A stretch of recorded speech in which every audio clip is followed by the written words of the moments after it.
നീ ഇവരേക്കാൾ അധികമായി എന്നെ സ്നേഹിക്കുന്നുവോ? യോഹന്നാൻ 21:15. ആദ്യത്തെ മാർപ്പാപ്പയായി പത്രോസിന് നിയമനം കൊടുക്കുന്നതിന് മുൻപ് ഈശോ പത്രോസുമായി ഇൻ്റർവ്യൂ നടത്തുന്നതാണ് വചനഭാഗം.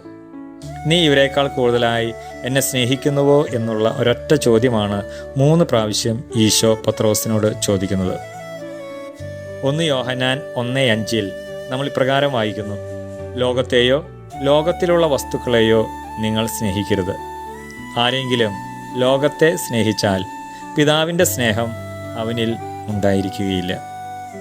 ലോകത്തിൻ്റെ സുഖസന്തോഷങ്ങൾക്ക് പ്രാധാന്യം കൈവരുമ്പോൾ ഈശോയോടുള്ള എൻ്റെ സ്നേഹത്തിൽ മങ്ങലേൽക്കുമെന്നും അവനെ തള്ളിപ്പറയുന്ന ദുരന്തത്തിലേക്ക് ഞാൻ ചെന്ന് വീഴുമെന്നും വിശുദ്ധ പത്രോസ് ഇന്ന് എന്നെ പഠിപ്പിക്കുന്നുണ്ട്.